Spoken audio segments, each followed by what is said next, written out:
ಉಳ್ಕೊಳ್ತಾರೆ. ನನಗೆ ನಾಳೆ ದಿನ ಆಡಳಿತ ಪಕ್ಷದಲ್ಲಾಗ್ಲಿ ವಿರೋಧ ಪಕ್ಷದಲ್ಲಾಗ್ಲಿ ಈ ತರ ಸೇರ್ಕೊಂಡಿದ್ದಾರೆ ಅನ್ನೋದಾದ್ರೆ ನಾವ್ ಯಾರ ಹತ್ರ ಹೋಗಿ ನ್ಯಾಯ ಕೇಳ್ಬೇಕು? ಏನ್ ಮಾಡ್ಬೇಕು ನಾವೀಗ ಮುಂದೆ?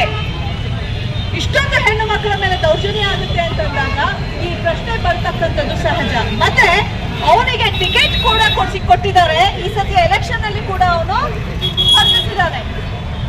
ನಾನ್ ಕೇಳೋದಿಷ್ಟೇ, ಮೊಟ್ಟ ಮೊದಲದಾಗಿ ಆಗ್ಬೇಕಾಗಿರೋದು ಅವರಿಬ್ಬರ ಬಂಧನ, ಅಪ್ಪ ಮಗನ ಬಂಧನ ಈ ಕೂಡಲೇ ಆಗ್ಬೇಕು. ಈಗಾಗಲೇ ಬಹಳಷ್ಟು ತಡ ಆಗಿದೆ. ಇಷ್ಟು ತಡ ಆಗುವಂತಹ ಅವಶ್ಯಕತೆ ಇರಲಿಲ್ಲ. ಹೆಣ್ಣು ಮಕ್ಕಳನ್ನ ಸಂರಕ್ಷಿಸ್ತೇವೆ ಅನ್ನೋದಾದ್ರೆ ತತ್ಕ್ಷಣನೇ ಅವರಿಬ್ಬರನ್ನು ಜೈಲಿಗೆ ಹಾಕ್ಬೇಕಾಗಿತ್ತು. ಈಗ ಮೊದಲು ಆ ಕೆಲಸವನ್ನ ಮಾಡ್ಬೇಕು.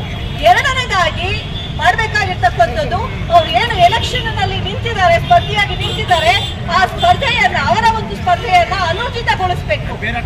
ಪಕ್ಷದ ತೀರ್ಮಾನ ಅವ್ರಿಗೆ ಬಿಟ್ಟಿದ್ದು, ಉಚ್ಚಾಟನೆ ಮಾಡ್ಬೇಕು ಅಂತ ನಾವು ಆಗ್ರಹ ಮಾಡಬಹುದು. ಆದ್ರೆ ಆಗ್ಬೇಕಾಗಿರೋದು ಆತ ಈ ಒಂದು ಸ್ಪರ್ಧೆಯಿಂದ ಹಿಂದೆ ಹೋಗ್ಬೇಕು, ಅವನ ಒಂದು ಸ್ಪರ್ಧೆಯನ್ನ ಅನೂರ್ಜಿತಗೊಳಿಸ್ಬೇಕು. ಈ ಒಂದು ನಿರ್ಧಾರಗಳು ತತ್ಕ್ಷಣವೇ ಆಗ್ಬೇಕು. ಆಗಷ್ಟೇ ಮಾತ್ರ ನಾನು ಹೇಳ್ತಾನೆ ನಮಗೆ ಒಂದಷ್ಟು ಭರವಸೆ ಸಿಗೋದಕ್ಕೆ ಸಾಧ್ಯ. ಈ ದೇಶದ ಹೆಣ್ಣು ಮಕ್ಕಳಿಗೆ ಬ್ರಿಜ್ಭೂಷಣನ ಮಗನನ್ನ ಆಯ್ಕೆ ಮಾಡಿದೆ ಕಂಟೆಸ್ಟ್ ಮಾಡೋದಕ್ಕೆ ಸ್ಪರ್ಧೆನಲ್ಲಿ. ಇದರ ಅರ್ಥ ಏನು? ನಾವ್ ಇರೋದನ್ನ ವಿರೋಧಿಸದೇ ಇದ್ರೆ ಏನ್ ಅರ್ಥ ಆಗುತ್ತೆ? ನಾಳೆ ನಮಗೆ ಏನ್ ಸಿಗುತ್ತೆ? ನಮಗೆ ಇವ್ರ ಹತ್ರ ನಾವು ಹೋಗಕ್ಕಾಗತ್ತಾ? ನ್ಯಾಯ ಸಿಗುತ್ತಾ ನಮಗೆ?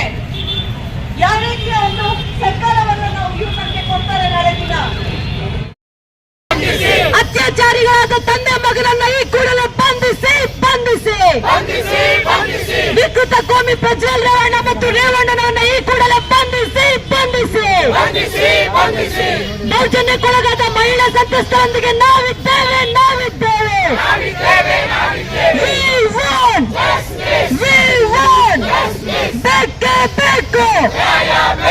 ಬೇಕೇ ಬೇಕು. ಮಹಿಳಾ ಸಂತ್ರಸ್ತರೊಂದಿಗೆ ನಾವಿದ್ದೇವೆ.